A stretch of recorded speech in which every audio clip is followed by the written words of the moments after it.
Di konsultan kan banyak hal belajar ya kan? Banyak hal belajar. Setiap masuk klien baru selalu Belajar hal baru lagi. hal yang baru. Bukan, nggak, itu mungkin juga tantangannya yang Iya, betul. betul. Setiap klien tuh beda-beda karakter, beda jenis usaha ya kan? Berarti Betul. ada tantangan baru, belajar baru lagi. Meskipun yang ditangani hal yang sama loh. Betul, betul. Dan orangnya yang dihadapi juga beda-beda.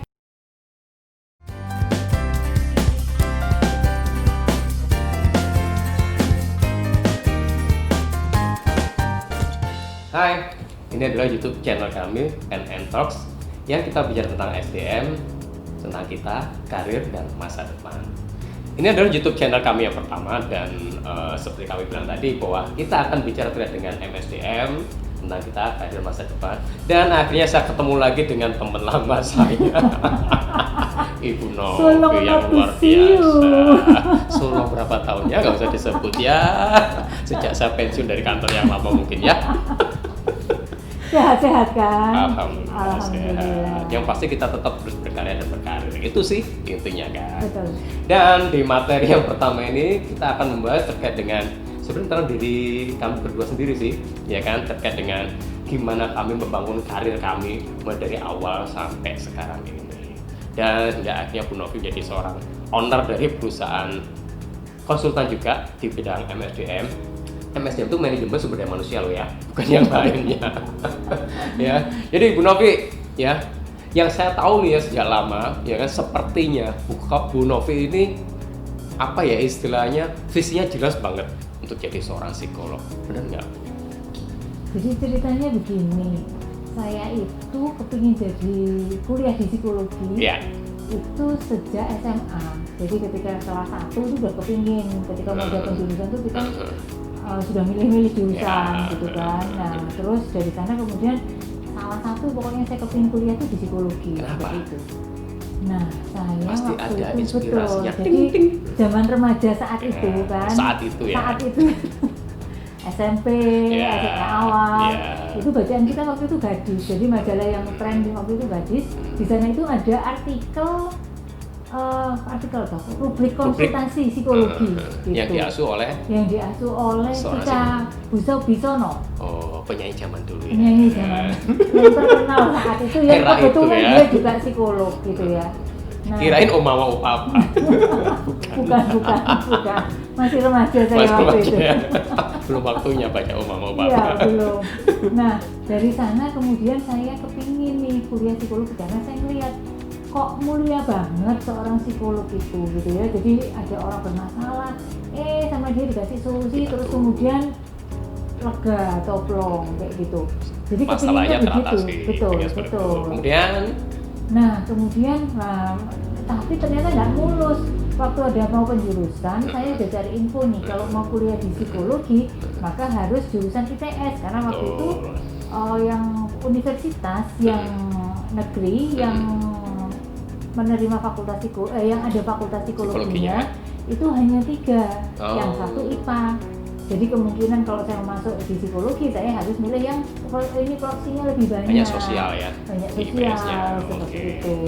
Nah, kemudian saya mau masuk sosial. Ketika penjurusan naik kelas 2, saya izin sama orang tua. Bikin proposal ke si Iya, orang tua. kan ditanya nih mau masuk jurusan apa gitu kan. Waktu itu ada 4 jurusan, fisika, biologi, sosial, sama bahasa. Saya mau masuk ke sosial, nggak boleh. Orang tua saya alasannya eman nilainya lah, gitu. Eman nilainya, ngapain? Nah, kalau bisa yang lebih tinggi grade-nya lah waktu itu. Ngapain ambil gitu. sosial? Terus, tapi kemudian saya masih kepingin psikologi kan, saya akhirnya jalan tengah. Saya ambil lah yang jurusan biologi ini karena itu nggak terlalu IPA banget, masih bersentuhan dengan manusia lah kayak gitu, nggak dengan atom, listrik kayak gitu kan. Gitu. Terus akhirnya ketika lulus SMA pun itu tadi, ini waktunya nih saya masuk kuliah psikologi. Nah, Dikasih izin nggak sama si bapak? oh iya, bapak saya nggak kasih izin. Bapak saya bilang apa?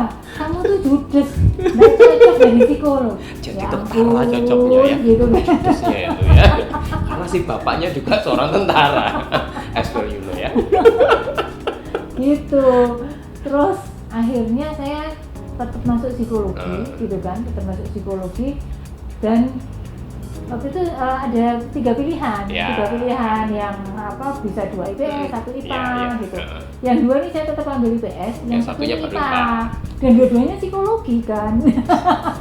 Tetap ya Saking, bersikeras gitu ya. Gitu. Jadi saya juga nggak tahu kok dulu semotot itu saya gitu. Saking terinspirasinya sama seorang Tika Bisono. Betul. Semoga ini masih Cantik hidup tuh. ya. Masih hidup lah. Masih hidup ya. Nah, dari 2 ini pun saya ambil yang pertama adalah jurusan yang kemungkinan besar saya lebih banyak diterima. Yang waktu itu belum terlalu banyak pesaingnya. Gitu, saya pilihlah UNER. Yang kedua ini yang UGM waktu itu. Nah, kalau saya pilih UGM saya bleset sudah jatuh sudah nggak tahu kemana-mana. Nanti apa yang saya bisa sampaikan ke ayah saya, jadi bilang nggak cocok masuk psikologi, masih ngotot kan kayak gitu. Ngerti aja di kowatai. Terus akhirnya masuk lah ya di UNER ya. Masuklah di UNER, menikmatilah prosesnya kayak gitu, menikmati prosesnya. Nah, sampai lulus kuliah. Lulus kuliah pun kemudian ketika dari psikologi saya nggak ngerti Mau berkarir di mau mana? berkarir di mana. Ada berbagai macam jurusan yang Tapi kan kita ada bisa berkarir. jadi HRD, personalia. Nah, waktu itu sih belum kebayang Tapi- karena skripsi saya tentang sosial. Oh. Jadi bukan yang industri organisasi Ya. gitu kan. Jadi saya juga bayangannya nggak ada. Pokoknya karena waktu itu saya tertarik aja lah sama manusia. Fungsi skripsi saya itu tentang supporternya Persebaya. Oh. Bahas bonek. Bonek. Wanita pokoknya ya. Ini ya Persebaya ya, Mas Asrul ya. Ini ya dulu ini ya yang meneliti untuk skripsinya terkait dengan bonek. Bonek, Gila. gitu. Jadi psikologi ke sosialnya malah ke sosiologinya ya. Iya, lebih banyak waktu itu psikologi sosialnya. Saya mengamati kenapa bonek itu kok Persistennya luar biasa. betul, seperti itulah. Terus Bela waktu itu kan suka mati-matian gitu. lempar-lempar, agresif banget lah. Kalau lempar duit sih nggak masalah ya. Iya. Kalau lempar duit nggak apa-apa. Oke, nggak akhirnya. Akhirnya waktu itu saya ada lowongan, ada teman kakak kelas saya yang bekerja di Satu konsultan. Lalu dia bilang, kayak Novi ini cocok nih masuk di sana katanya Mm-mm. gitu. Karena dia setahun di atas saya dan dia udah kerja di konsultan itu. Yeah. Terus dia kasih tahu, kemudian saya masukkan lamaran. Ternyata prosesnya cepat dan saya diterima. Oh, I see. Dan ternyata Di bukan hanya konsultan itu diterima, ya. betul, bukan hanya diterima. Di sana saya berkarir 25 tahun. 25 tahun kok. 25 tahun. Luar biasa kan? Gitu kan. Jadi orang itu kalau mulai dari lahir sampai kuliah selesai, itu saya bekerja itu selama itu. Dari bayi Sampai lulus kuliah. Sampai lulus kuliah kan kuliah. 22 tahun biasanya kan ini Iya. 25 tahun. Dan kerja sudah 3 tahun gitu kan. Jadi luar biasa. Oh. Meskipun awalnya saya tidak terlalu tahu pekerjaannya. Apa yang harus dikerjakan sebagai seorang konsultan? Sebagai seorang konsultan, tapi sejak awal waktu itu saya sudah lebih dikhususkan, gitu ya, kayak Spesialisasikan. dispesialisasikan kepada urusan-urusan yang lebih dekat sama orang, karena konsultan ini juga nangani yang terkait dengan sistem, gitu kan. Ya. Jadi meskipun SDM, tetapi terkait dengan sistem. Betul. Nah, kalau saya Kalau sistem kan kebetulan- bikin struktur organisasi, job desk, performance Betul. management, salary structure, Iya. seperti itu. Nah, kalau ini saya urusannya waktu itu rekrutmen dan assessment gitu, rekrutmen dan assessment yang dimana itu lebih dekat sama hubungannya sama orang, Iya. personal gitu ya. Terus menganalisa orang seperti apa, dinamikanya bagaimana, cocok enggak dengan pekerjaan ini gitu Karena kan kan. manusia itu kan sesuai dengan karakternya masing-masing kan. Betul Asik gitu. ya. Waktu itu kayaknya itu yang membuat saya tertarik gitu, karena ternyata menghadapi orang dengan case yang sama, orangnya beda juga harus beda ternyata perlakuannya, nggak bisa sama seperti itu. Nggak, akhirnya jatuh cinta lah dengan profesi konsultan itu. Ya mau dibilang jatuh cinta sudah kadung ya Ya. 25 tahun. Paksa ya. Tapi Mau gimana saya lagi? percaya bahwa kalau kita nggak punya passion ke sana, itu Nggak kita jadi ya? nggak mungkin gitu. Paling ya nanti seperti di sesi yang berikutnya ini, seperti teman saya ini. Nanti kita ngulitin Bu Novi dulu ya. Kalau saya dari awal sampai akhir seperti itu gitu ya. Nah, terus kemudian setelah bertahun-tahun melewati berbagai macam proses, di Saya- top position lah ya, Ya, jadi saya seorang juara managing posisi partner, puncak direktur. direktur. Tuh, dan sudah nggak ada jabatan apa lagi selain si owner gitu kan, Selain si bapak. selain si bapak, betul. Itu sehingga Hai si bapak. saya harus kalau mau cari tantangan gitu Ya. maka kita harus lepas dari sana. Ya. Akhirnya ya itu tadi saya Berpindah kuadran lah ya. pindah kuadran, betul. Jadi bukan hanya sebagai profesinya tetap Harus tetap sebagai konsultan.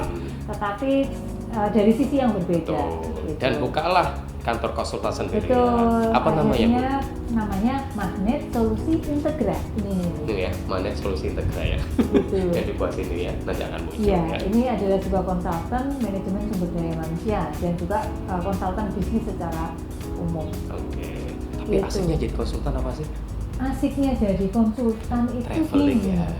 Traveling, kayaknya betul. Pasti. Satu yang pertama tuh ketemu orang, Orang. gitu ya, karena saya tuh kalau kelamaan di rumah dan nggak bicara dengan orang, Kayak topo gitu ya. Udah gatel pengen bisulan keliling semua, bisulan semua ya, bisulan terus, jadi harus ketemu orang dan saya menikmati ketemu dengan orang, bersahabat dengan orang gitu ya, networking. Terus yang kedua, setelah menangani klien, kan klien saya ini di berbagai tempat gitu ya.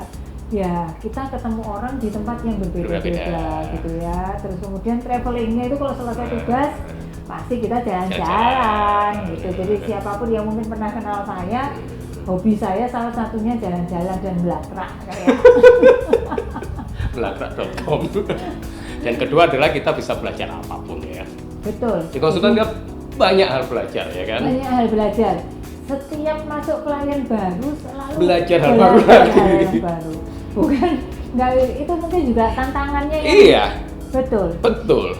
Setiap klien tuh beda-beda karakter, beda jenis usaha ya kan. Berarti Betul. ada tantangan baru, belajar baru meskipun yang ditangani hal yang sama loh. Betul, betul. Dan orangnya yang dihadapi juga beda-beda. Ibaratnya gini, ada pabrik sama misal jasa, bidang jasa, Betul. perbankan sama konstruksi misalnya.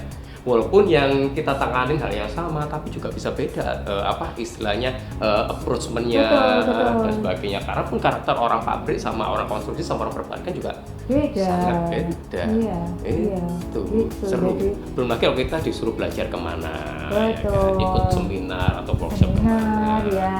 Jadi Gila ya udah belajar namanya klien. kompleks sih. Termasuk mungkin pekerjaan yang ini kolektor. Itu Oh. bagian dari tugas kita. Tapi dinamikanya luar biasa loh jadi Luar konsultan. biasa, betul, betul. Dan selama 5 tahun berkarir nggak akhirnya menjadi seorang direktur ya kan, managing partner, hal yang luar biasa. Jadi pencapaian seorang konsultan dimanapun adalah di posisi managing partner atau di direktur itu yang menjadi istilah apa ya, incaran para konsultan. Betul, betul. Keren. Dan sebenarnya yang membuat kita happy selalu apa ya?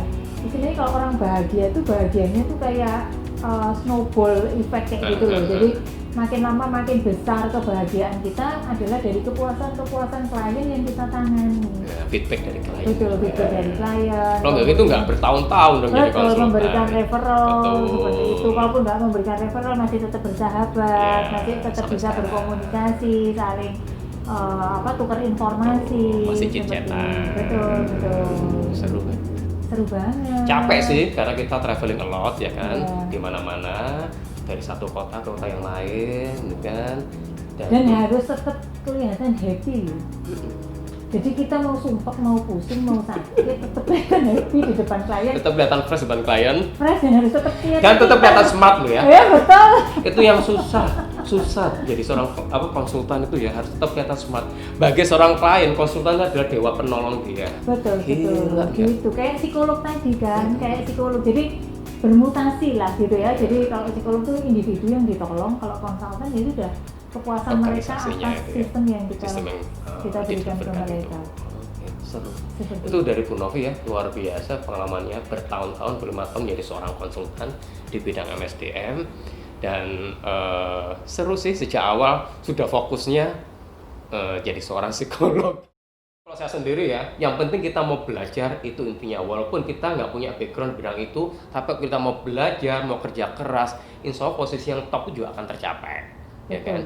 Apapun caranya Anda akan harus belajar. Yang pasti adalah jangan pernah Anda sikut-sikutan sama teman Anda. Betul. Keinginan terpendam yang kalau saya ditanya sekarang, sebenarnya saya juga nggak tahu kok begitu ngotot saat itu gitu ya. Tapi teman-teman yang punya passion tertentu perjuangkanlah gitu ya. Tetapi nanti sambil berjalan kita akan tahu, cobalah adaptasi Mbak realistis. Tika Bisono ya, Anda itu idolanya ini loh ya. Nggak menjadi seorang seperti ini. Iya, betul. Okay. Seperti itu. Oke, sekarang kita beralih nih gitu ya. Tadi saya sudah dikulitin nih sama Pak Nurdin. Sekarang kita gantian untuk ngulitin N yang satunya. N yang satunya, betul. Karena setahu saya karir orang satu ini itu malah melintang gitu. Agak ruwet gitu ya. Iya, malah hidupnya. melintang gitu. Jadi kita coba tanya kepada yang bersangkutan langsung supaya kita kemudian tahu benang merah apa sih yang kemudian bisa kita tarik dari obrolan kita kali ini. Dulu kuliahnya apa? Dulu Tarik nafas dulu ya, yang panjang ya. Kalau tadi dulu kuliahnya apa, hingga sekarang jadi apa, ya. Jadi teman-teman ya, saya dulu sebenarnya kuliahnya itu ambilnya manajemen keuangan. Jadi banyak terkait dengan keuangan, ya kan, neraca, laba rugi dan sebagainya itulah ya. Pinter ngatur duit lah. Ya, dipinter-pinterin lah ya. Dalamnya juga lulus 4 tahun ya. Dan sekarang pinter nyari duit. Dari dulu pinter nyari duit. Hingga akhirnya begitu lulus pada tahun itu sempat berkarir di salah satu pabrik jadi seorang sales dulunya. Kemudian nggak lama sih, cuma berapa bulan setelah itu kerja di dunia perbankan. Ya, perbankan beberapa tahun, nggak akhirnya terjadi krisis moneter saat itu ya. Itu yang krisis tahun berapa itu? Perlu disebutin 1918 ya. 1998 ya. Kelihatan banget itu banyak ya. Jadi 1998 itu terjadilah krisis moneter, dan sebenarnya bukan hanya krisis moneter sih, krisis sosial juga saat itu kan, dan krisis politik saat itu kan, sehingga ekonomi Indonesia saat itu menjadi lumpuh. Dan jadi banyak perbankan yang saat itu banyak yang tutup atau di merger, dolar yang dari 2.400 menjadi 15.000, bunga perbankan yang dari cuma sekian menjadi 50% ya kan. Saya ingat saat itu, dan kerja di bank saat itu sangat tidak enak karena banyak sekali nasabah yang racing ya kan, dan sebagainya, belum lagi kredit-kredit yang bermasalah, dan saya terakhir juga harus menangani kredit-kredit bermasalah tersebut. Begitu. Nggak, akhirnya pada tahun 99 ya sudahlah ya, cukup lah ya gitu. Dan ada tawaran saat itu dari International Labour Organization menjadi seorang trainer saat itu. Jadi saya apply lah di sana dan diterima menjadi seorang trainer. Jadi trainer di bidang terkait dengan organisasi labor ya kan, yang kita sosialisasikan saat itu ke perbankan sama di telekomunikasi saat itu. Jadi posnya di situ saya ya kan. Terus kemudian nggak berapa lama kemudian, mungkin setengah tahun kemudian, adalah iklan lowongan butuh trainer di salah satu perusahaan konsultan. Perusahaannya juga Ibu Novi Limbro kantor kita yang sama. Dan bertemulah 99 sama Bu Novi. Cuman beda divisi ya kan. Karena saat itu saya nyemplungnya ternyata di LPPM-nya ya, Lembaga Pendidikan dan Pengembangan Manajemen. Nah, saya itu ternyata dibayar saya menjadi seorang trainer karena saya selama sekian bulan ya paling nggak punya experience selama menjadi seorang trainer kan. Tapi nyemplung di sana dunia berbeda. Karena kalau sebelumnya jadi trainer di bidang labor organization kan, di sini banyak terkait dengan personal development, MSDM gitu kan. Dan akhirnya materi baru, hal baru, dan ketemu para psikolog di sana. Saya bukan psikolog ya. Jadi sama psikolog. Jadi saya itu kalau Bu Novi dulu bilang itu psikologi gitu ya. Jadi kalau kita misalnya ada pitching di satu perusahaan, yang lain tuh titelnya psikologi kan semua, tinggal bapaknya satu ini cuma SE gitu kan. Luar biasa ya. Edan ya. Dan akhirnya di sana berkarir. Pada tahun kedua saya dipercaya menjadi project manager di in-house training-nya. Dan ketika di project manager in-house training, banyak hal yang dihandle ternyata. Bukan hanya membuat materi, menyiapkan studi kasus atau manajemen game, tapi memanage subdivisi itu sendiri, ya kan? Mulai dari mencari klien, memanage klien, ya kan? Jadi untuk profit center lah. Betul. Jadi terus bisnis sendiri. Betul, research materi-materi baru, riset terkait dengan studi kasus yang baru, manajemen game yang baru dan sebagainya. Dan ternyata juga yang kita deliver bukan hanya training terkait dengan personal development, tapi juga ada training keuangan, training pajak, training audit, kemudian training productivity, semua hal terkait dengan manajemen itu kita jual. Wah, luar biasa berarti ya perjuangannya untuk Tapi switch. targetnya juga luar biasa. Yang diberikan oleh Bapak yang satu itu saat itu ya. Dan berjalan waktu hingga akhirnya saya tidak hanya bekerja menjadi di in-house training, tapi juga menjadi instruktur outbound juga di sana saat itu. Jadi saya setiap di lapangan di ya, lapangan. outbound Jadi ya. kalau saya weekend itu menjadi orang hutan ya, istilah seperti itu. Iya. Jadi Senin sampai Jumat di Karena klien rapi namanya berdasi. outbound ya, jadi pasti di hutan Betul. lah, di sungai Nah. gitu ya. Paling bagus ya kayak di cottage kayak gitu, tapi itu pun juga di Itu kalau lagi outdoornya. alhamdulillah ya. Kalau lagi alhamdulillah ya. Tapi yang pasti kan aktivitas di lapangan kan. Iya. Tidurnya aja mungkin di cottage, tapi di lapangan ya tetap berjalan di hutan dan sungai dan sebagainya itu. Nah, hingga akhirnya ya kalau Bu Novi kan setiap weekend bisa libur. Kalau saya enggak, Senin sampai Jumat kerja, Jumat sampai Minggu saya ngasih Jadi training, Bang ngasih Toyib ya. outbound, jadi Bang Toyib gitu kan. Nah, kemudian pada tahun berapa ya? Kalau nggak salah tahun keempat saya jadi partner. Oh, oke. Tahun kelima saya jadi direktur di sana atau managing partner di sana Ya, di ya, ya. RPM-nya itu. Kalau mungkin dilihat cepet ya karirnya ya Bu Novi. Padahal bukan Cepet background bener. psikolog Iya, sama iya, sekali gitu kan. Tapi kalau misalnya dilihat itu perjuangannya luar biasa sekali gitu. Oke, jadi teman-teman yang berkarir di dunia konsultan pasti tahu loh ya, dinamika kerja di konsultan itu seperti apa, target-target kerja sudah apa, capeknya seperti apa, ya kan? Jadi bayangkan ya, kalau saya juga Sabtu Minggu nggak libur, ya kan? Ngurusi training, ngurusi outbound, terus juga masih ngurusin divisi, ya kan? Terus ngurusin target kerja, Iya. karena kita sebagai seorang direktur atau managing partner juga ada target terkait dengan revenue, Iya, bener nggak? Nah, betul. jadi itu yang cukup berat ya kan saat itu. Dan ya akhirnya pada tahun kesekian, tahun ke-8 kalau nggak salah saya berkarir di Lama sana. juga loh, tahun 8 tahun. 8 tuh lama ya? Lama ya. Dibanding 25 tahun. Buat teman-teman yang belum berkarir nggak kebayang tuh 8 Oh iya, tahun iya. bisa bertahan. Ada loh ya, jadi konsultan 1 hari udah keluar. Karena lihat temen-temennya pada stres semua itu kan, nggak tahan besoknya udah keluar. Atau makan siang udah keluar tuh ada. Iya, Atau iya. paling nggak seminggu udah nggak masuk lagi itu ada. Banyak ya, Bu Novi ya. Banyak. Jadi kita dulu sebagai atasan juga ngelihat anak buah kita seminggu kerja udah pamit itu rasanya gimana. Iya betul. Jadi deadline dari klien, terus harus selalu belajar, kayak gitu Target kan. klien, target belajar, target Betul. revenue. Revenue kalau yang sudah posisi tertentu Betul, ya pasti ada target revenue. pembinaan tim anak buah Betul, gitu kan. kayak gitu. Iya katanya 1, klien 10. Ampun dah. Betul. Jadi buat yang mau kerja, kalau Anda mau belajar dengan cepat, belajarlah jadi konsultan. Nah, Karena di sini Anda akan belajar untuk multitasking dan betul.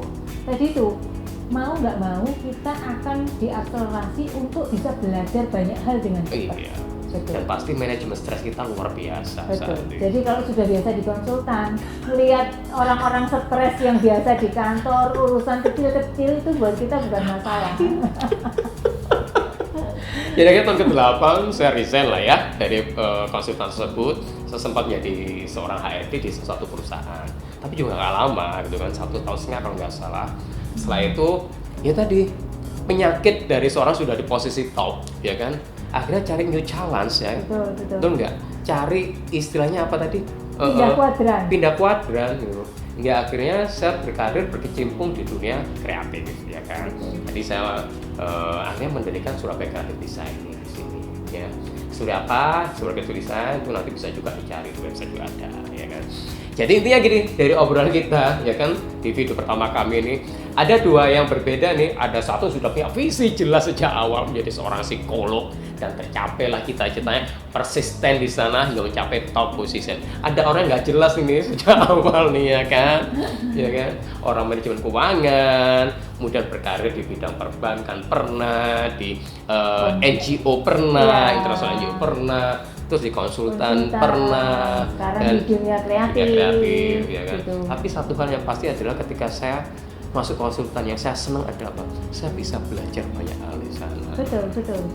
Jadi yang buat mereka yang mau masuk konsultan terus merasa bahwa waduh, sudah lulus kuliah kok masih harus belajar lagi ya? Oh, jangan salah, ilmu Anda di bangku kuliah nggak ada apa-apanya. Betul.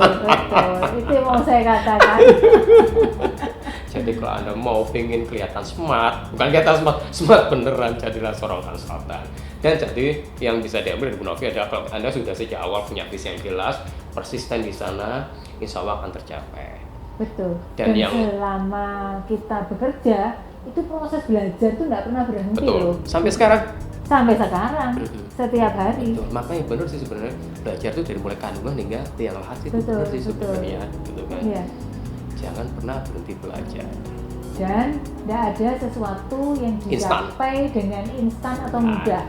Pasti butuh perjuangan. Kopi instan sama kopi yang nggak instan, enaknya nggak instan loh.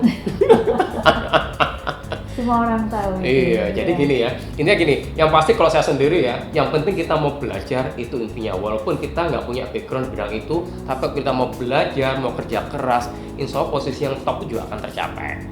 Ya kan? Apapun caranya Anda akan harus belajar. Yang pasti adalah jangan pernah Anda sikut-sikutan sama teman Anda. Itu nanti kita bahas pada sesi berikutnya ya. Sikut-sikutan di lingkungan kantor. Seru tuh kayaknya. Seru banget pasti. Oke, jadi itu video pertama dari kami, ya kan? Terima kasih. Sampai ketemu lagi di video berikutnya.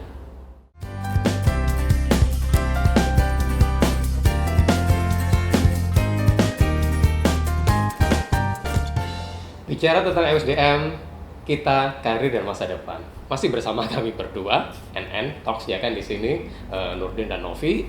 Dan di episode kali ini kita akan membahas kondisi yang saat ini lagi susah banget ya, kondisi pandemik, di mana banyak sekali perusahaan-perusahaan yang kesulitan, ya kan?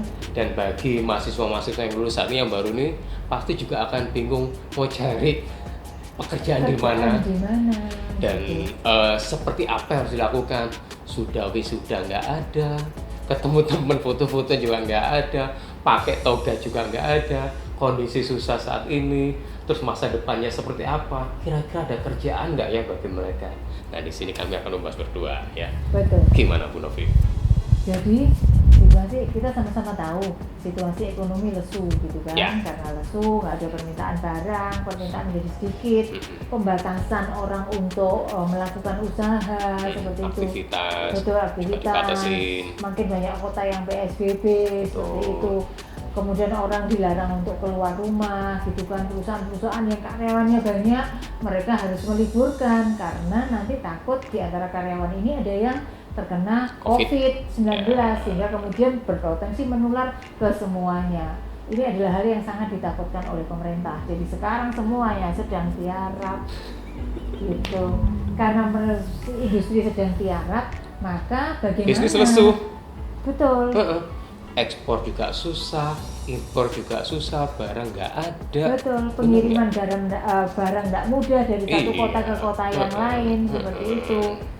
Dan juga ini tadi ketentuan-ketentuan aturan-aturan pemerintah, dan bukan hanya pemerintah ya, dari WHO, di semua negara melakukan seperti itu. Hingga akhirnya ada pembatasan itu tadi. Dan akhirnya perusahaan-perusahaan lihat itu, mereka banyak melakukan efisiensi total di mana-mana. Nah, tapi kira-kira nih ya, kondisi seperti ini masih ada peluang nggak sih, Bu, buat mahasiswa-mahasiswa yang barusan lulus ini untuk kerja? Jadi gini, karena kita ini sekarang hidup di new normal, gitu ya. Karena kita hidup di new normal apa abnormal nih? Kita hidup di new normal. Jadi kita nggak bisa menganggap bahwa krisis yang ini itu hanya sementara. Iya. Gitu, karena nanti ketika ketika COVID-nya selesai, artinya vaksin ditemukan, ada obatnya, itu juga kondisi pasti akan sangat berbeda. Betul. Ekonomi pasti tumbuhnya pelan-pelan Ya, dan apa yang rebuild lagi. betul lah betul istilahnya, kan? dan apa yang sudah baik dilakukan di masa pandemi sekian lama ini pasti akan diteruskan. Betul. Efisiensi banyak hal kan kayak seperti itu, meeting Betul. sekarang. Jadi ibaratnya sekarang kalau misalnya perusahaan sudah melakukan efisiensi, meeting efisien, bisa virtual, Betul. ya kan, tanpa ada misalnya ada tech kopi di situ dan sebagainya, Iya. kan lebih efisien, listrik juga lebih efisien. Betul. Kemudian semuanya sekarang serba era virtual, nanti bisa dilakukan secara era virtual, pengiriman juga bisa secara menggunakan online dan Betul. sebagainya. Orang jualan juga sekarang virtual. Pakai online. Betul. Nah, ini akhirnya itu jadi kebiasaan-kebiasaan baru nantinya seperti Nantinya. itu. Dan karena itu tadi itu tren industri yang dulu ada itu Bisa pasti akan shifting. berganti. Berganti. Seperti itu. Nah, bergantinya dengan sesuatu yang baru. Oke. Nah, Tapi yang saat ini kita bicara saat ini ya saat kan. ini ya, Kondisi kita pandemi bicara saat ya. ini. Jadi untuk yang sudah lulus, saya ucapkan selamat. Selamat. Anda sudah lega, Anda sudah menyelesaikan kewajiban Paling nggak tanggung jawab deh buat pribadi. orang tua. Buat orang tua menyelesaikan sekolah itu kelar. Ya. Betul, gitu. Nah, selanjutnya karena Anda setelah lulus jangan sampai jadi beban orang tua kan. Iya. kayak Jadi gitu. pengangguran kan di rumah. Mau Betul. buka usaha apa kondisi seperti ini? Betul. Juga bingung kan? Nah, Iya. hingga akhirnya kita cari istilah apa ya? Peluang mau kerja di mana? Kira-kira ada nggak sih perusahaan yang di kondisi seperti ini masih membutuhkan karyawan dan jenis usaha apa? Itu yang Gitu. kita akan Jadi ada beberapa obrolin. industri yang jatuh gitu ya. pasti. Pasti gitu ya, kayak Otomotif. lalu kemudian finance, kemudian Konstruksi konstruksi, kan mulai turun di konstruksi. betul. Nah, Lalu kemudian logistik, pengiriman barang, ya karena dibatasin tadi itu kan. entertain. gitu ya. Entertain.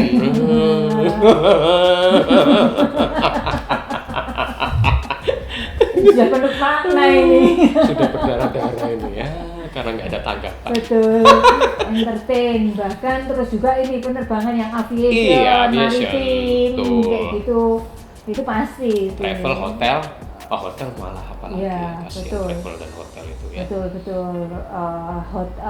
hotel, restoran. Bahkan banyak hotel yang dijual-jual nih sekarang infonya. Betul. Nah, kalau mau invest hotel, beli sekarang. Kalau punya duit. Iya. Lalu ada juga industri yang sedang naik daun, Betul. gitu ya, yang sedang sunrise. Nah, itu peluang yang harus kita Betul. Jadi cari. galilah potensi-potensi di industri-industri seperti itu apa saja. Heeh. ICT itu Internet, communication, internet, dan teknologi. communication dan teknologi Betul. seperti itu. Lalu kemudian e-commerce. Betul. Yang pasti kesehatan. Oke, betul, kesehatan. Lalu kemudian medical supplies Betul. gitu kan. Lalu kemudian agriculture juga termasuk. Iya. Betul. Dan juga food processing dan retail. Iya. Nah, bisnis-bisnis di dunia itu tadi nanti akan ada nih di sini, ya kan? Ini akan muncul yang industri lagi decline sampai lagi naik apa nanti akan muncul di sini itu. Nah, yang naik-naik itu tadi itu peluang bagi kita yang baru lulus sekarang ini untuk mencoba mencari-cari peluangnya itu. Kenapa? Yang pasti benar nggak Bu Novi? Perusahaan itu pasti akan butuh darah segar. Betul, Betul kan? betul, Penghuni-penghuni baru perusahaan itu dibutuhkan. Kenapa? Untuk menggantikan darah-darah yang sudah tua, betul. yang saatnya pensiun, ya kan? Betul. Jadi anak-anak muda itu bisa masuk lagi karena ada fresh blood di sana. Betul. Jadi teman-teman terutama yang tadi lulusan dan dengan related dengan Ya. industri-industri tadi, Ya. Anda punya peluang yang cukup besar. Mm-mm. Seperti itu. Dan terutama ini kalau misalnya itu tadi memang ada yang sangat khusus gitu ya. Tetapi buat yang kemudian loh kalau saya kelulusan tetapi bukan dari bidang Nggak yang related. itu gitu. Nah, kita cari apa yang sekarang sedang dibutuhkan Betul. di industri-industri tadi. Misalnya nih, mau nggak mau setelah ini e-commerce, kemudian tadi sesuatu yang Yang terkait berkaitan dengan dengan IT. IT, internet hosting itu Iya. pasti akan Selalu dibutuhkan. dibutuhkan. Hmm. Kalau sekarang belum punya, maka Anda bisa mulai sekarang untuk belajar seperti itu. Karena kursus-kursus pemrograman yang sederhana itu juga ada Dan banyak kok. dan banyak, betul. Nah, carilah yang semacam Iya. itu atau jangan terlalu jauh atau jangan terlalu gaptek gitu ya. Jadi, Hari gini anak muda gaptek. jangan keliru loh Pak Nudin. mereka memang selalu bawa handphone di tangannya, Iya. bahkan bisa lebih dari satu. Bener, Tetapi bener. penggunaannya itu jangan-jangan Hanya untuk cuma sosmed. dipakai sosmed dan selfie. Penggunaan yang lebih dalam dari itu mungkin tidak banyak yang bisa. Itu yang merugikan bagi mereka. Betul, betul. Tapi sebenarnya orang muda sekarang gaptek bagi saya ajaib sih ya kan. Iya, Enggak sih? gaptek artinya bukan hanya ini ya, tetapi pemahaman mereka terhadap kebutuhan IT ini Iya. seperti apa. Tapi yang pasti gini, apapun jurusan Anda, kalau Anda punya kemampuan selling yang luar biasa di bisnis itu tadi, Anda bisa apply sebagai seorang sales atau marketing. Betul. Jadi jangan terpaku dengan jurusannya ya. Jadi jangan terpaku kepada jurusannya karena itu tadi Anda harus punya additional skill Betul. yang Komunikasi yang luar biasa. betul kayak Attitude gitu. yang luar biasa. Betul. Etos kerja lah. Etos kerjanya. Seperti itu, Yang pasti Pak. gini, Anda harus berjuang keras untuk saat ini ya, untuk saat ini, untuk mendapatkan pekerjaan. Karena apa? Pekerjaan adalah untuk saat ini limited edition. Betul. Dan benar-benar mereka akan mencari orang yang sangat unggul yang ada di sana. Betul. Karena bisa jadi industrinya mereka ini tidak seperti dulu lagi. Iya. Mereka baru setengah jalan dan mereka butuhkan orang-orang baru yang tetapi Yang kompetensinya multitasking gitu. Jadi bukan hanya satu kompetensi dan kemudian itu saja, tetapi Anda harus punya beberapa kompetensi lain yang mendukung pekerjaan utama itu tadi. yang pasti harus Anda pahamin adalah gini, bahwa lulusan banyak nih, ya kan? Lulusan yang perusahaan juga cari itu sebenarnya ada. Tapi lulusan yang gitu banyaknya, tapi yang punya kompetensi yang bagus, yang punya apa istilah multitasking yang bagus itu tidak banyak orang. Jadi kalau Anda punya potensi luar biasa, bisa multitasking, punya kemampuan komunikasi yang bagus, attitude yang bagus, etos kerja yang bagus, itu yang akan dicari. Nah, caranya gimana itu tadi supaya ini tadi supaya bisa mencapai yang disampaikan Iya. oleh Pak Nurdin tadi.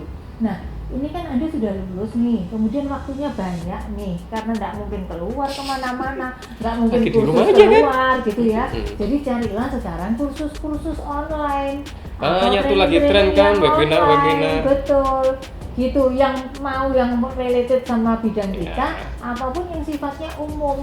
Karena ini sekarang banyak sekali webinar-webinar dan sekarang kebanyakan free. Gitu. Banyak orang yang sadar banget dan perusahaan-perusahaan yang ingin melakukan CSR dengan cara seperti itu kepada masyarakat yang Jadi lebih nggak luas. perlu ikut training yang berbayar ya. Iya, betul. Nggak usah berbayar.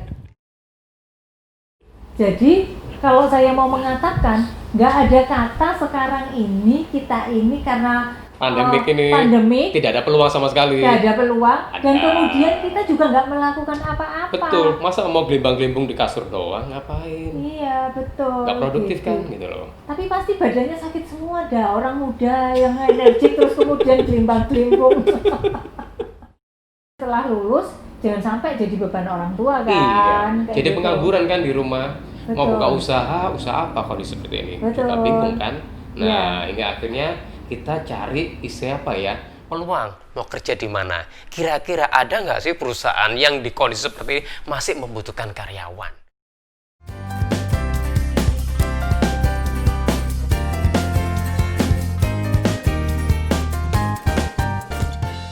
Bahkan jadi training bagaimana membuat presentasi yang bagus.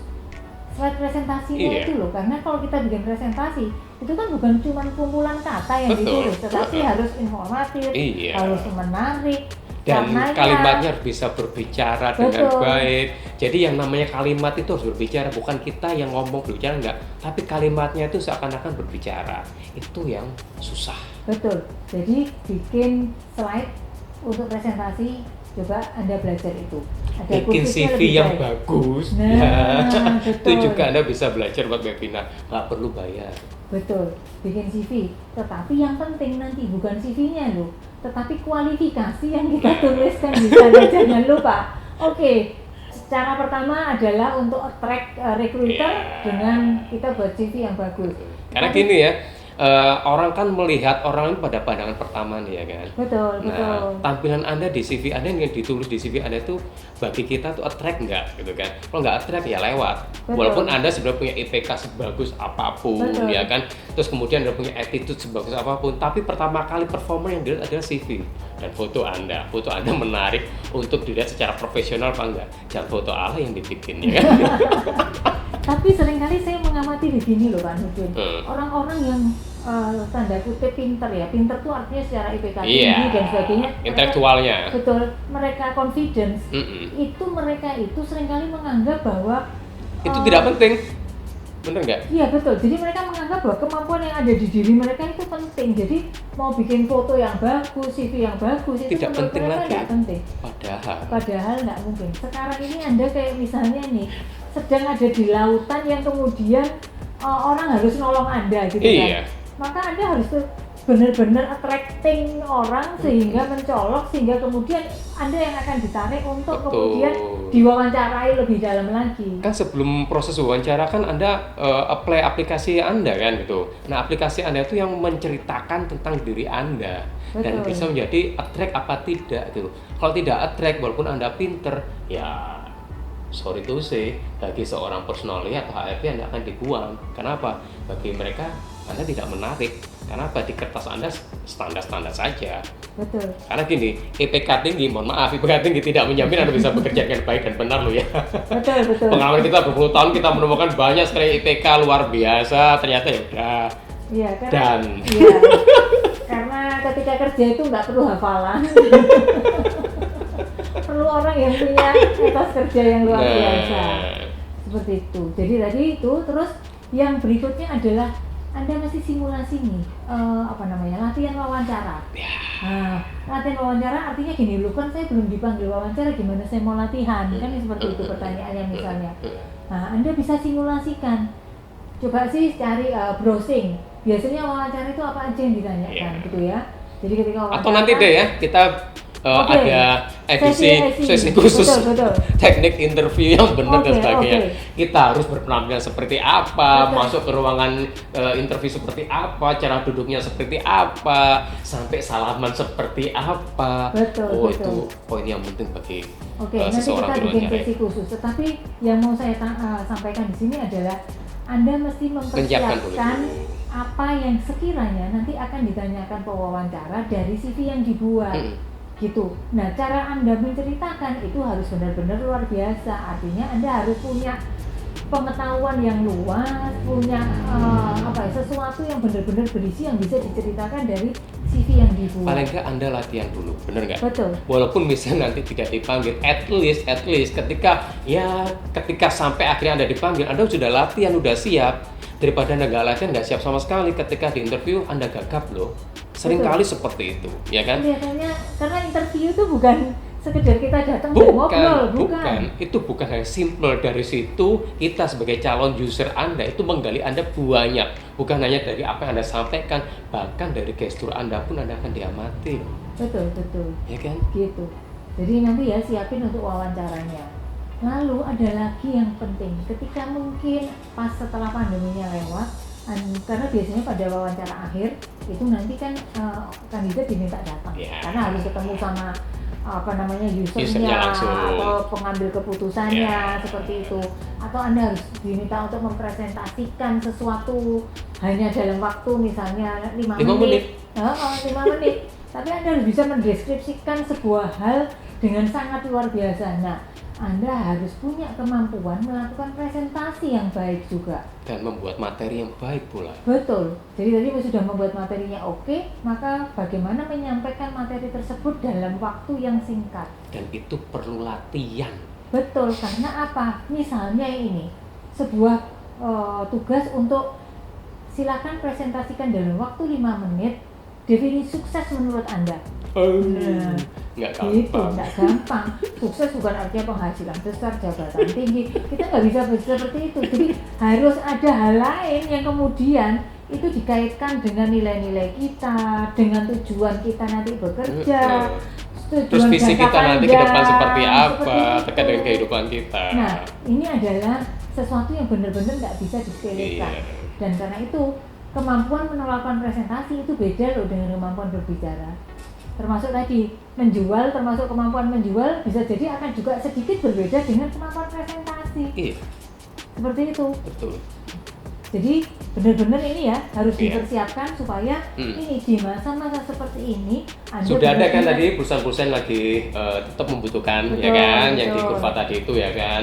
Nah, Anda kalau di situ. Kemudian kedua, ketika Anda sudah mulai apply di sana, persiapkan ya CV Anda. Kemudian Betul. terkait dengan nanti Anda harus presentasi atau ketika Wawancara. interview seperti apa, Anda harus latihan di sana. Itu bukan yang simple, lebih rumit daripada sekedar membuat CV, ya Betul. kan?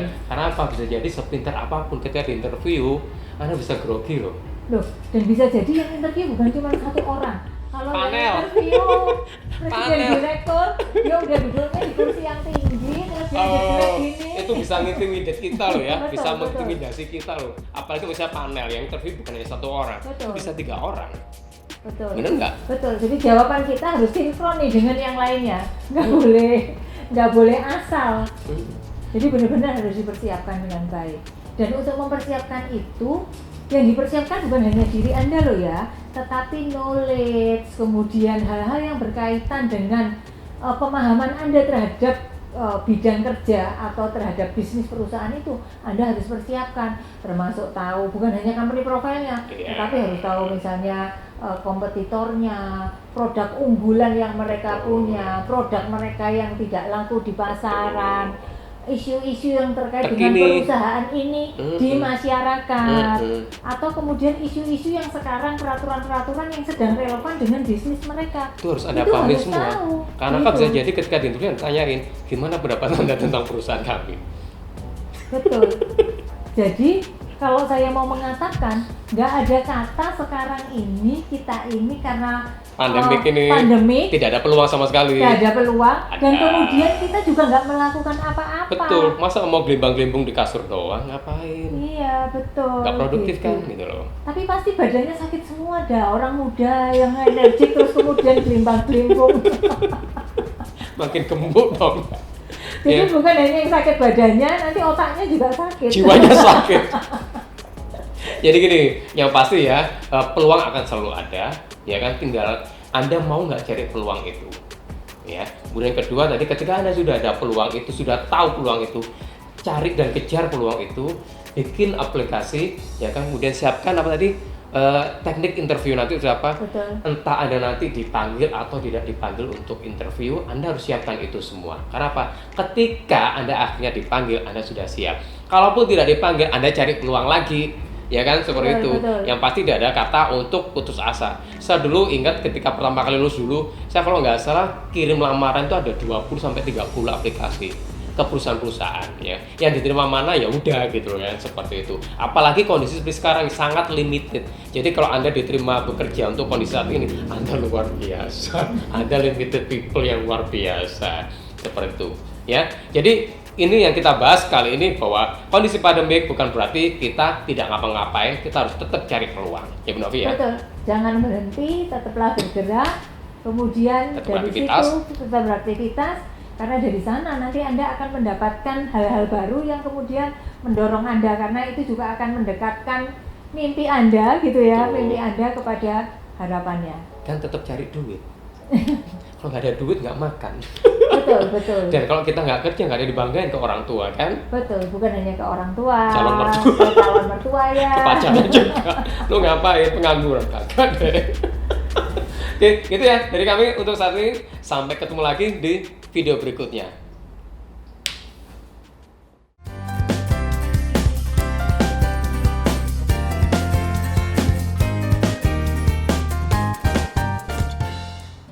Ngobrolin MSDM kita, karir dan masa depan, masih bersama kami berdua, NN Talks, ya, Nurdin dan Novi.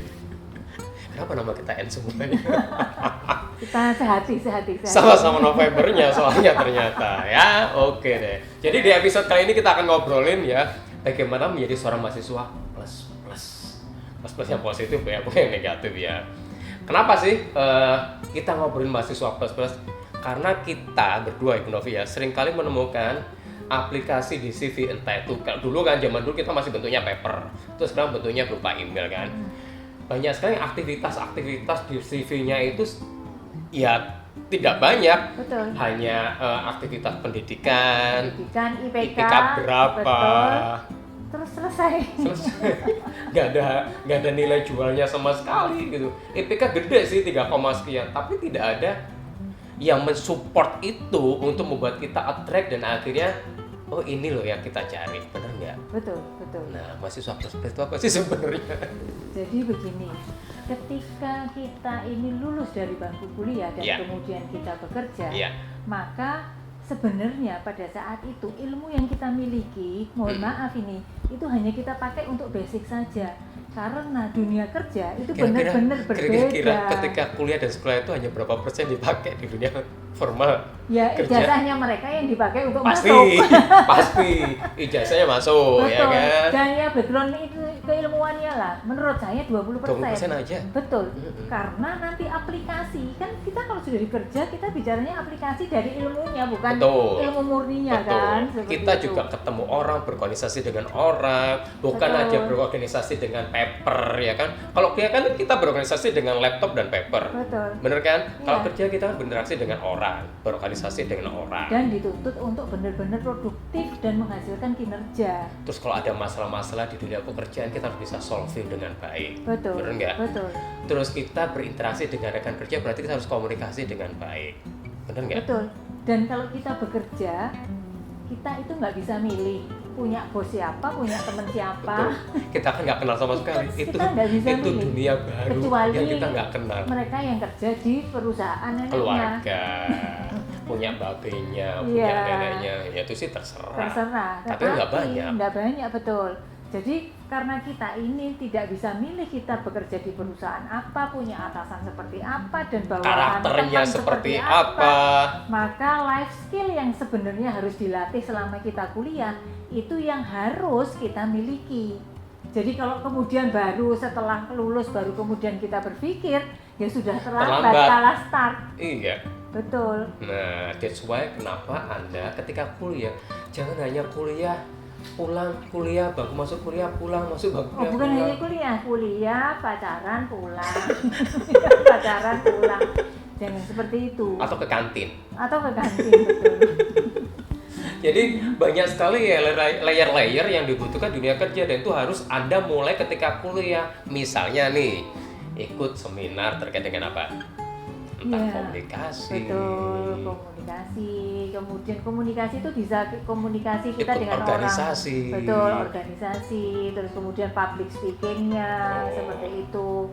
Terus termasuk ya ini harus berorganisasi. Itu yang penting. Kalau Bu Novi dulu ikut organisasi nggak sih ketika sekolah? Nah, dulu itu saya ketika kuliah, jadi saya ini harus agak malu kalau menyebutkan angka IPK saya. Karena IPK saya itu termasuk cukup rendah.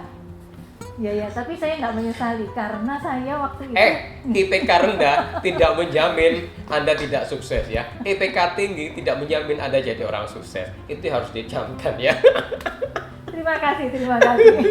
Ini buktinya seorang Mark Zuckerberg ya kan dia juga betul. Nggak meneruskan kuliahnya. Ya, jadi background pendidikan bukan utama, IPK juga bukan utama. Tapi tetap penting. Betul, tetap penting. Jadi dulu itu saking saya ikut organisasi macam-macam, sampai saya ini kalau misalnya mau ujian itu harus jaga supaya saya tetap boleh ikut ujian. Jadi kalau bisa habis absen, bisa keluar. Tetap absen ya? Tetap absen. Sama dengan saya dulu sering tetap absen. Jadi sampai seperti itu gitu loh. Jadi kalau mau nyari saya dulu di kampus yang teman-teman sesama kuliah gitu, mungkin mereka nggak nemu saya gitu ya. Dan harus punya trik karena saya punya aktivitas banyak di luar. Waktu itu saya punya trik. Ya mungkin ini yang harus kemudian membuat kita ini harus struggle ya. Yeah. Saya kemudian cari cara gimana supaya tugas kuliah saya terbaik. Kelar. Ketika kuliah dulu kan kita SKS nih. Yeah. Ketika SKS, setiap kali mau ngambil SKS baru, saya nyari mata kuliah yang setahun di atas saya. Oh. Karena di situ kebanyakan kakak-kakak kelas Ya, yang ikut senior. Ketika bikin grup, saya kan junior. Ya. Mereka pasti maklum kalau saya cuma nunut sama mereka buka kartu. Tapi jangan salah, senior-senior sering welcome kok sebenarnya dengan kehadiran kita. Iya, betul. Apalagi betul. misalnya junior cewek yang senior-senior cowok-cowok pasti akan sangat welcome. Iya, betul gitu. Dan jadi kalau misalnya kita bagian arsip, bagian ngumpulin, Ya. ngetik, jadi bagus-bagus. Zaman dulu masih ketik ya? Iya, kayak gini-gini. Bikin skripsi masih ngetik. Masih ngetik. Kalau salah satu di dalam satu halaman, Robek. buang. Nggak boleh distipu. Oke, Gitu. jadi masih aktif, sangat aktif berorganisasi Iya, ya pasti ya kan. jadi harus itu tadi aktif di organisasi. Mau organisasinya itu yang Apapun lah. mau yang kayak sekarang ada BEM lah, Ya, Senat lah, ya. yang seperti itu. Karena itu mau melatih kita untuk berkomunikasi dengan teman. berorganisasi. Betul. Karena di situ tuh ada apa ya? Ilmu yang istilahnya tidak diajarkan di bangku formal. Betul. Karena di sana itu pun sebenarnya itu adalah miniatur dari perusahaan. Ketika kita bekerja, itu office politik itu kan ada. Di Betul. organisasi itu juga ada yang seperti Office itu. politik, Bu. Ya di kantor ada begitu kan. Terus kemudian konflik manajemen di sini juga banyak ya di organisasi seperti itu. Terus akhirnya kemampuan kita manage waktu, kemudian kita ngelobi keputusan-keputusan penting harus minta izin dekan kepada pejabat-pejabat tertentu di universitas. Itu terlatih. Gitu kan. Kita harus nyari cara siapa orang-orang yang kira-kira punya kepentingan dengan event kita atau dengan kegiatan-kegiatan kita. Dan ketika berorganisasi jangan sekedar berorganisasi, ya kan, bukan sekedar ikut-ikutan. Ketika Anda berorganisasi, carilah organisasi yang bisa jadi Anda punya posisi di sana. Betul. Karena kalau Anda tidak punya posisi, leadership Anda tidak akan terlatih di sana. Betul. nggak? Betul sekali. Leadership sangat penting loh. Betul. Itu melatih leadership kalau kita berorganisasi di Betul. kampus. Betul. Dan menjadi istilahnya sosok yang ada di organisasi itu kan, Betul. bukan sekedar ikut-ikutan. Karena ini memudahkan kita, sekali lagi ini memudahkan kita ketika kita sudah bekerja. Ketika kita ini menonjol di organisasi, ini kan kebanyakan orang-orang yang sukses nih, ini juga ada di organisasi-organisasi ini. Iya. Sehingga kemudian ketika kita bekerja, orang-orang yang ada di dalam networking selama kita berorganisasi ini, itu akan kenal kita. Gimana orang-orang ini kita nggak akan tahu mereka itu ada di organisasi mana, kemudian Dan jadi referensi ya. jadi reference gitu, karena tahu kita, tahu reputasi kita waktu kuliah dulu seperti apa, berorganisasi seperti apa, sehingga kemudian mereka akan kalau ada apa-apa ini gitu. Ketika kita tahu bahwa perusahaan kita bisa saja punya hubungan dengan perusahaan yang tempat dia bekerja, seperti itu. Selain berorganisasi, tadi ikut seminar Betul, ikut Ya. seminar, terus yang kemudian mensupport terkait dengan keilmuan kita. betul, gitu.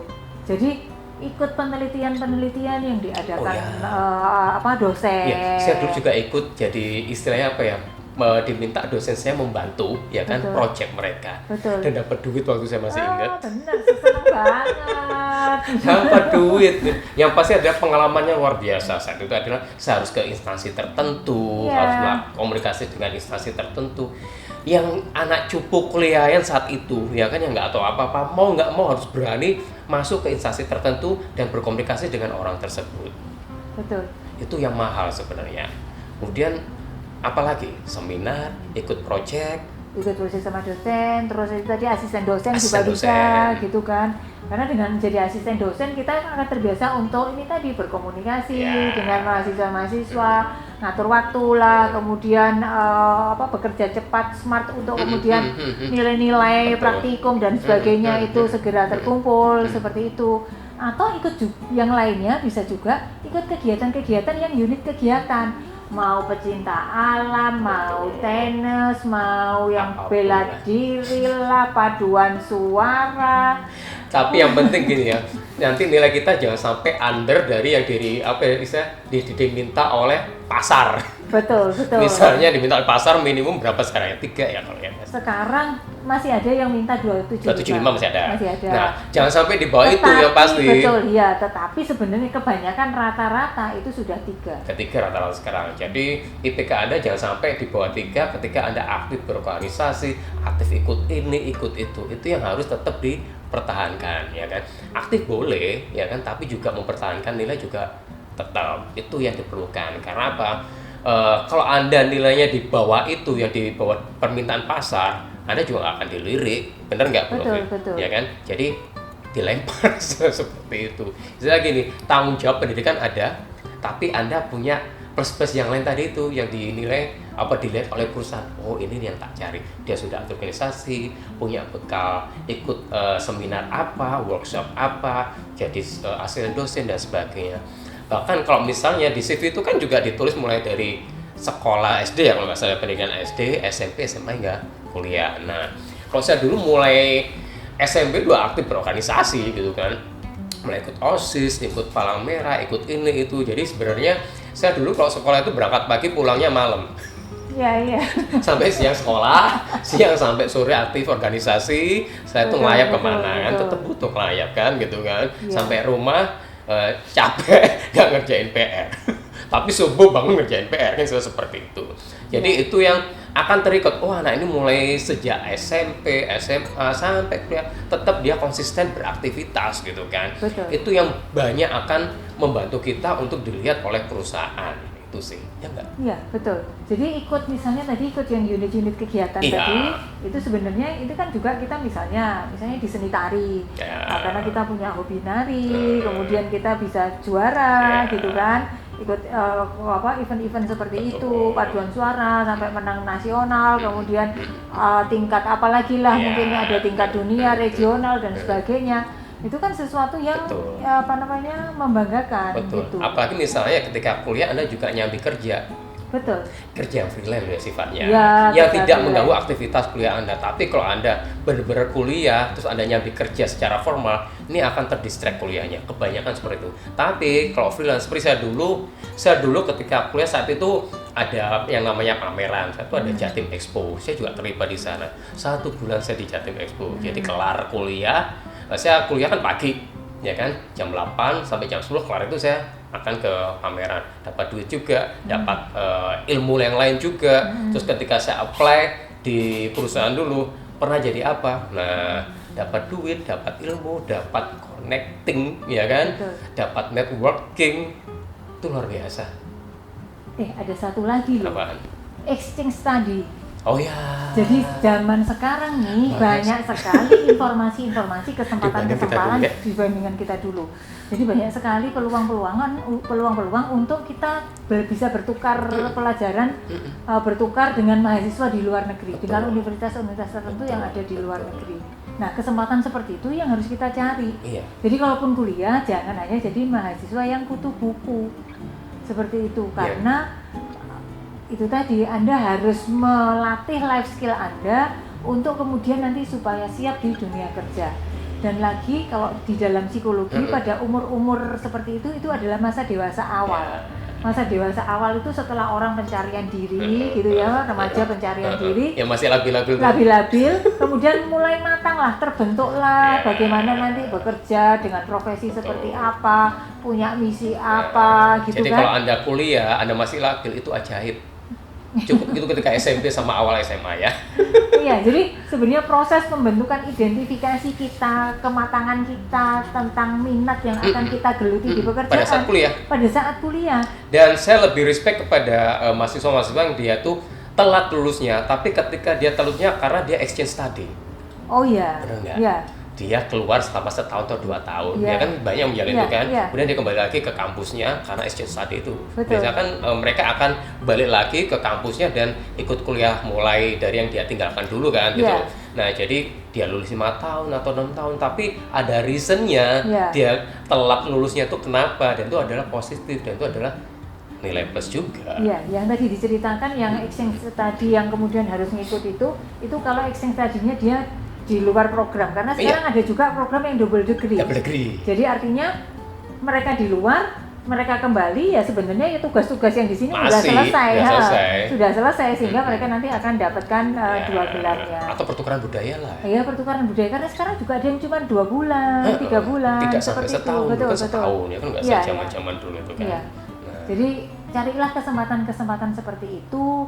Yang suka punya hobi nulis, pupuklah kesempatan untuk menulis saat itu. Yang punya hobi misalnya bikin apalah, karikatur lah, bikin sesuatu yang unik, yang apa, gunakan kesempatan itu. Yang punya hobi fotografi, gunakan itu untuk menambah nilai tambah diri Anda gitu. Karena gini, saya juga punya staff ya kan, yang dia multitasking sekali. Ya kan, karena saya sering bikin materi kan ketika mau ngajar ya kan. Nah dulu kan hanya ibaratnya ya PowerPoint aja, tiba-tiba dia punya ide, Pak diselipin film Pak, film, iya film yang related dengan materi Bapak. Oke, cari yuk, cari.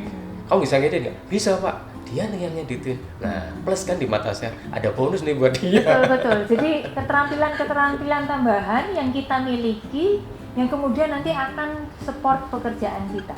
Pasti akan ada seperti itu. Oke, jadi ya Anda nih yang saat ini masih kuliah, ya kan? Dan ketika Anda bilang, ini kan kondisi pandemik, susah dong untuk plus. Ada webinar yang Anda bisa cari, ya kan? Atau ketika nanti kondisi sudah pandemik berakhir, berorganisasilah, ya. Dan cari posisi penting sebagai apalah di sana, di organisasi tersebut. Karena itu akan istilahnya garansi Anda untuk punya nilai jual di suatu perusahaan. Betul. Ya kan? Kita lebih dilihat orang. Betul. Jadi Orang ketika kita kita melihat CV Anda, itu bukan sekedar melihat ya cuma sekolah di sini, nggak ada aktivitas lain. Oke, fine, IPK 3,5, 3,8 atau kumlot. Tapi jangan sampai ketika Anda kumlot, Anda bekerja jadinya kemelut. Karena nggak bisa ngapa-ngapain. Ketemu orang bingung, ketemu bos baru bingung, ketemu teman baru bingung, ya kan? Karena tidak terasah kemampuan komunikasi Anda atau problem solving Anda. Itu yang harus Anda camkan. Jadi sekarang mulailah Anda berorganisasi, mulai ikut seminar-seminar, yang itu akan menjadi bekal Anda untuk jadi mahasiswa plus. Itu ya Bu Novi? Oke, itu materi video yang saat ini kita tampilkan. Sampai ketemu lagi di materi berikutnya. Pesan yang ingin saya sampaikan adalah bahwa kita ini harus punya kemampuan khusus atau kemampuan tambahan selain basic pendidikan yang dimiliki. Iya. Seperti itu. Dan itu selling point bagi kita.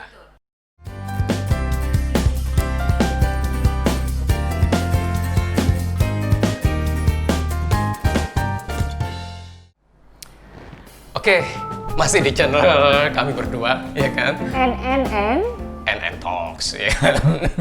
Dan masih kita membahas tentang manajemen sumber daya manusia, tentang kita, karir, dan masa depan. Masa depan seperti apa yang akan kita hadapi ini, Pak Nudin? Ya, ketika Mbak Rona nggak hilang-hilang ya, cakep banget tuh namanya Mbak Rona, tapi kecil banget. Iya. Kan, sehingga seluruh dunia mengalami hal yang tidak mengenakan. Betul. Hingga akhirnya kita menjalankan yang namanya new normal. Betul. Kenapa dikatakan new normal? Karena akibat pandemi COVID-19 ini kita melaksanakan normal yang baru. Iya, jadi kita punya kebiasaan-kebiasaan atau habit-habit baru yang harus kita lakukan supaya kita tetap sehat, kita tetap selamat beraktivitas seperti biasa. Tapi tetap sehat.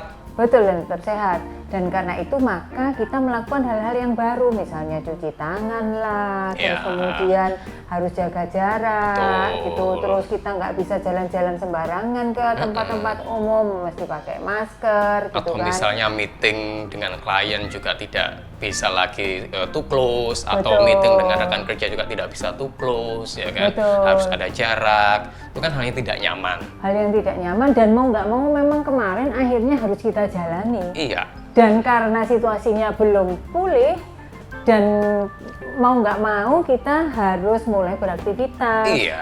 Karena panggilan hati nurani, panggilan dompet. Panggilan dompet sudah menunggu. Dompet sudah tipis.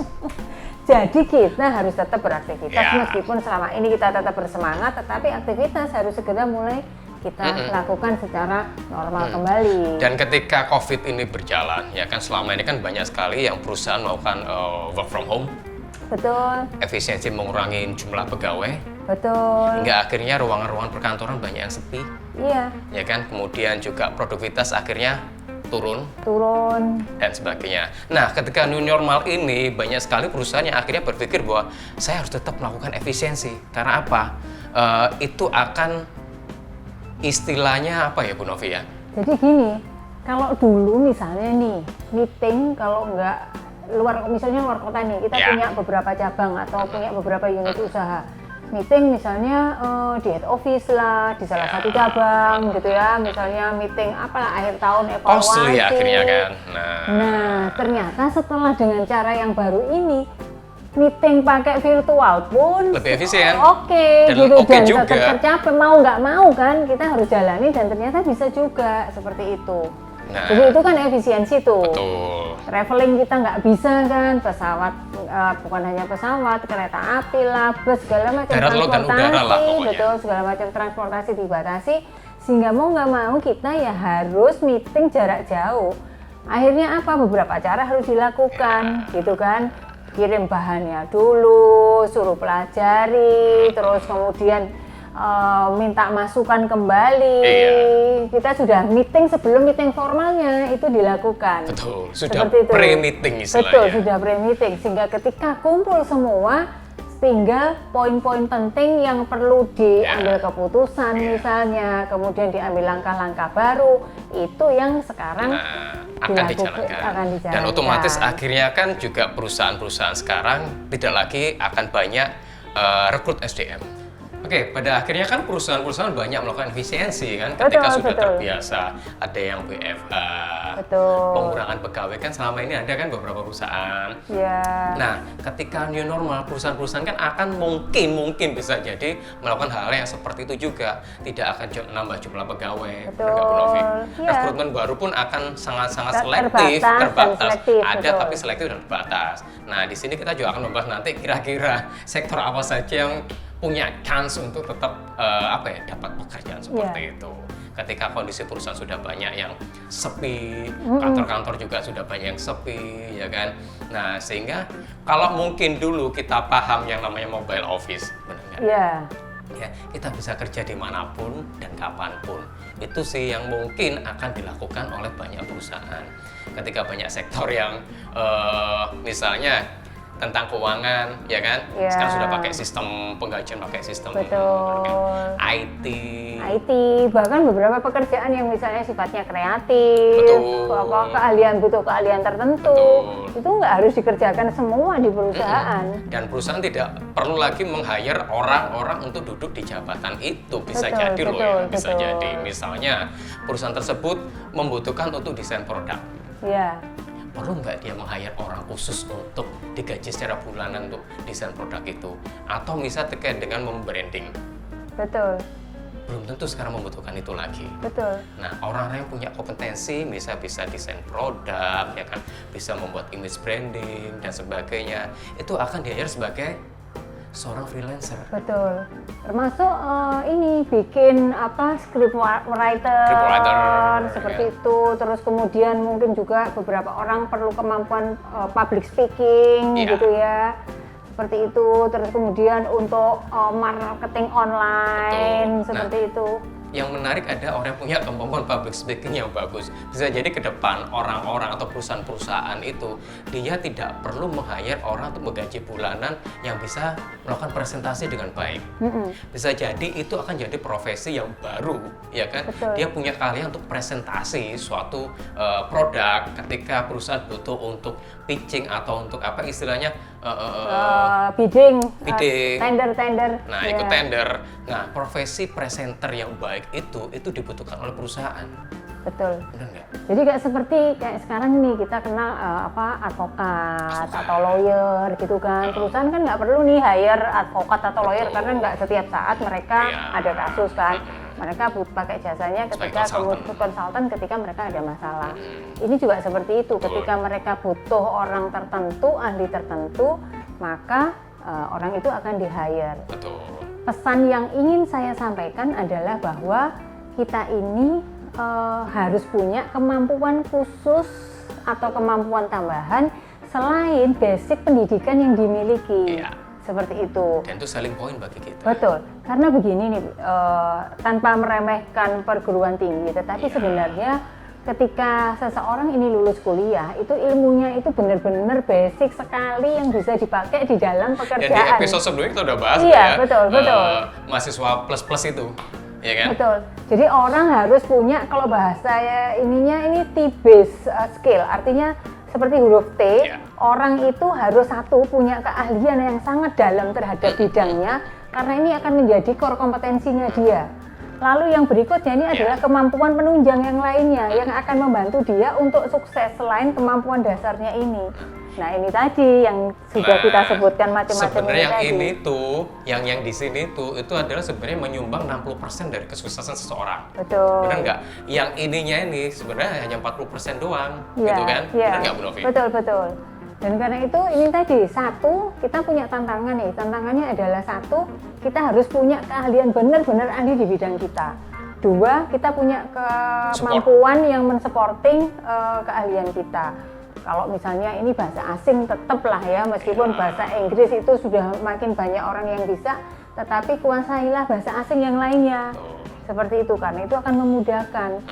Seperti misalnya beberapa saat yang lalu bahasa Mandarin lah, kemudian bahasa Korea, karena bahasa Jepang kayak gitu. Karena mereka yang punya keahlian itu, mereka ini bisa juga di waktu luangnya mereka terima ini loh, translation, bikin surat bisnis ke rekanannya di Jepang, di Korea, gitu ya.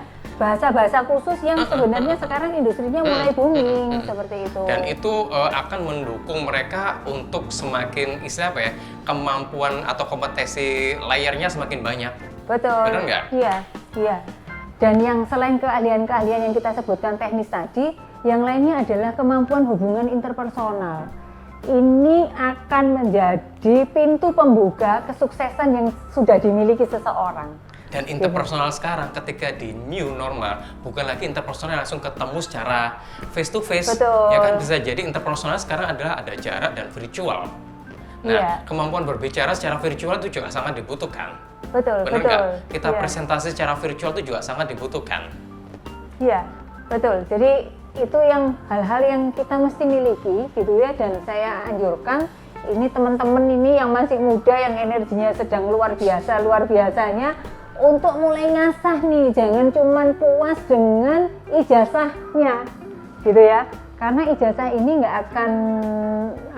akan bunyi lah kalau bahasa ininya tuh. Bisa bilang tadi itu adalah menyumbang 40% doang. Betul. Oke, dan dalam kondisi new normal ini, otomatis kan seperti yang kita bahas tadi bahwa akan ada mobile office, kemudian BFH itu akan tetap mungkin bisa jadi akan jalan terus.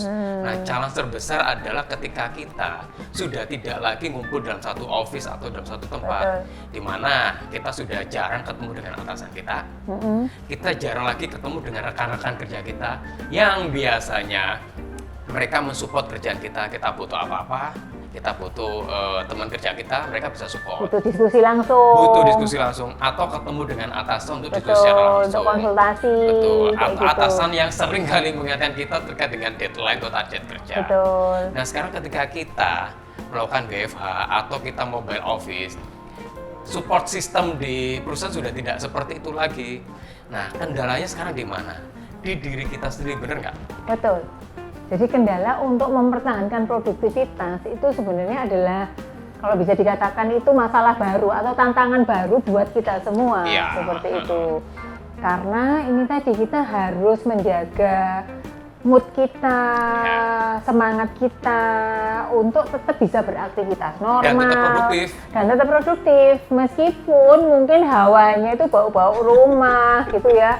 Terus tantangan terbesarnya itu kasur dan guling itu sudah melambai-lambai. Kalau perempuan daster sudah melambai-lambai, ya kan dipakai aja kan gitu kan. Terus bentar-bentar ke belakang mau masak mie, mau bikin minuman, bikin apapun lah kan seperti itu kan mendistract kerjaan kita sebenarnya. Lagi kita konsentrasi mikir kira-kira apa gitu, kita lihat ke belakang. Kulkas loh, isinya apa ya? Atau misalnya pembantu lagi masak apa gitu, kita ke sana. Belum lagi kalau yang ini punya putra-putri yang sekolah. Itu luar biasa tantangannya. Sekarang Putra Putri nggak sekolah lagi, bisa ganggu kita. Karena apa? Iya, Mereka ada sekolahnya di tugas-tugas. rumah. Nah, ada tugas-tugas yang kita harus mensupport, Bantu, membantu dari iya. Putra Putri itu. Jadi Nah, guru di rumah. buyang gua. Itu yang dicurhatin para orang tua saat ini ya. Nah, jadi setelah gini, ketika Anda sudah melakukan WFH atau mobile office tadi, Anda harus bisa men-challenge diri Anda sendiri. Disiplin Anda harus kuat. Betul. Karena apa? Yang mentarget kerjaan Anda adalah Anda sendiri. Atasan hanya paling mengingatkan lewat WhatsApp, bener nggak? WhatsApp. Ada juga sih yang WFH itu setiap pagi disepakati Ya, jam untuk 9 meeting, Betul. gitu ya. Tapi kan meetingnya hanya sebentar. Iya, sebentar. Paling Atasnya hanya ini pakai 15. baju formal, sininya sarungan, kan nggak ada orang tahu ya. Nah, permasalahan adalah after meeting itu kita mengerjakan tugas atau job yang diberikan ketika selesai meeting itu. Nah, deadline-nya kapan? Itu yang sangat-sangat berat kalau kita kerja sendirian. Yang kita bilang tadi kan, tidak ada teman yang membantu, tidak ada atasnya yang selalu mengingatkan. Betul. Jadi rasa takutnya, rasa takut, rasa tertekan atau istilah tuntutan terhadap pekerjaan itu agak berkurang gitu ya. Tekanan pekerjaan jadi agak berkurang. Nah, ketika Sehingga- tekanan pekerjaan berkurang, Anda akan lebih laid back, Anda akan lebih nyantai. Bener nggak? Betul, betul. Dan ketika Anda lebih laid back, lebih nyantai, kerjaan nggak akan kelar-kelar.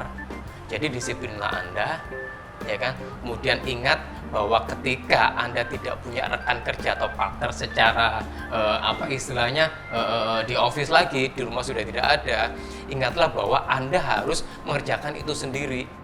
Dan problem solvingnya itu yang harus kuat ketika Anda bingung terhadap pekerjaan itu. Kenapa? Ketika Anda meminta bantuan teman, misalnya lewat WhatsApp tadi itu atau lewat telepon, belum tentu teman langsung merespon dengan cepat. Betul. Iya. Jadi yang akan datang kolaborasi itu akan makin diperlukan. Secara virtual. Secara virtual. Terus kemampuan kita berempati terhadap kesulitan orang lain. Itu juga Terutama semakin ya, tinggi dibutuhkan. betul, semakin tinggi dibutuhkan. Karena tidak ketemu face to face. Betul, kalau dulu di kantor kan dengan seragam yang sama, gitu ya, suasananya sama. Kalau pagi mungkin ada apa ya istilahnya morning briefing dan sebagainya, itu benar-benar menyemangati. Kalau sekarang dengan kita masing-masing di rumah, mungkin nanti kalau sudah ada anggota-anggota baru perusahaan yang direkrut.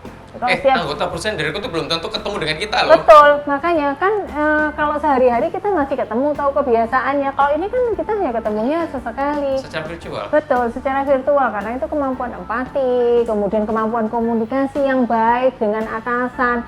Secara tertulis mereka harus bicara seperti apa. Karena gini, bahasa tulisan dengan bahasa verbal Betul. itu sangat berbeda. Berbeda. Kalau Anda tidak bisa menulis dengan baik, bisa misinterpretasi. Betul. Enggak?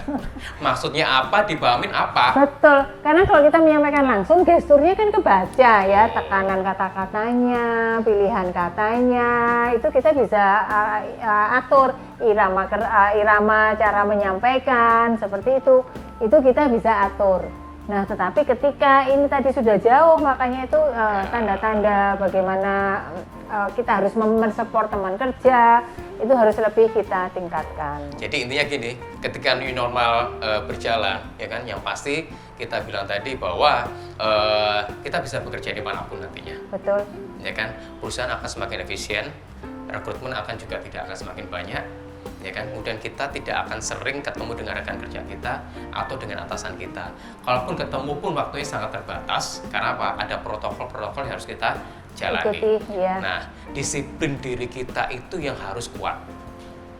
Mentarget diri kita sendiri itu juga harus kita lakukan. Karena apa? Tidak ada lagi yang mengingatkan kita terkait dengan target kita.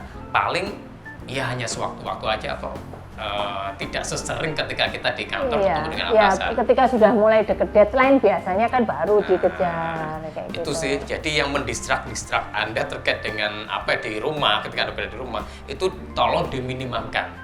Ya kan? Betul. Dan juga Anda harus paham ketika waktu istirahat ya disiplin, ketika jam 12 ya lakukan seperti kita di kantor. Istirahatnya adalah jam 12 sampai jam 1. Setelah itu Anda bekerja lagi.